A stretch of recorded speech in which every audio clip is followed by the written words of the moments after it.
Earthmen Bearing Gifts by Fredric Brown. Rai sat alone in his room, meditating. From outside the door he caught a thought wave equivalent to a knock, and, glancing at the door, he willed it to slide open. It opened. "Enter, my friend," he said.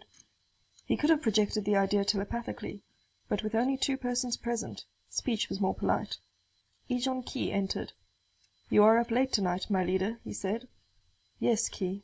Within an hour the Earth rocket is due to land, and I wish to see it. Yes, I know, it will land 1,000 miles away, if their calculations are correct, beyond the horizon. But if it lands even twice that far, the flash of the atomic explosion should be visible. And I have waited long for first contact. For even though no Earthman will be on that rocket, it will still be first contact, for them. Of course, our telepath teams have been reading their thoughts for many centuries, but this will be the first physical contact between Mars and Earth." Key made himself comfortable on one of the low chairs. "True," he said. "I have not followed recent reports too closely, though. Why are they using an atomic warhead? I know they suppose our planet is uninhabited, but still."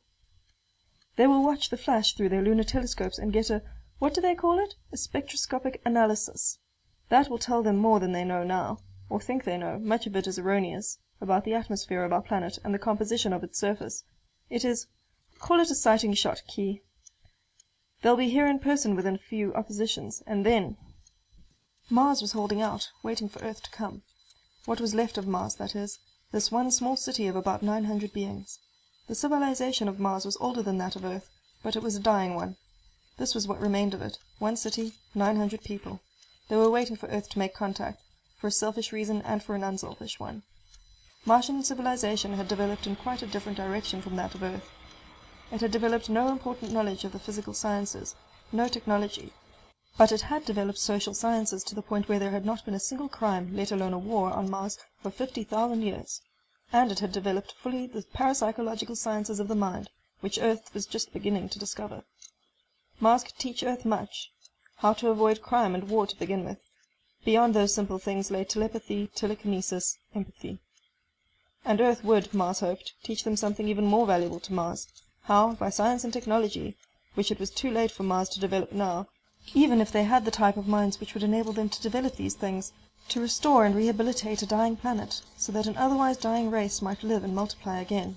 Each planet would gain greatly, and neither would lose. And tonight was the night when Earth would make its first sighting shot. Its next shot, a rocket containing Earthmen, or at least an Earthman, would be at the next opposition, 2 Earth years, or roughly 4 Martian years hence. The Martians knew this, because their teams of telepaths were able to catch at least some of the thoughts of Earthmen, enough to know their plans. Unfortunately, at that distance, the connection was one way. Mars could not ask Earth to hurry its program, or tell Earth scientists the facts about Mars' composition and atmosphere, which would have made this preliminary shot unnecessary. Tonight, Rai, the leader, as nearly as the Martian word can be translated, and Key, his administrative assistant and closest friend, sat and meditated together until the time was near. Then they drank a toast to the future, in a beverage based on menthol, which had the same effect on Martians as alcohol on Earthmen, and climbed to the roof of the building in which they had been sitting. They watched toward the north, where the rocket should land. The stars shone brilliantly and unwinkingly through the atmosphere. In Observatory No. 1 on Earth's moon, Rog Everett, his eye at the eyepiece of the spotoscope, said triumphantly, "Thar she blew, Willie. And now, as soon as the films are developed, we'll know the score on that old planet Mars." He straightened up.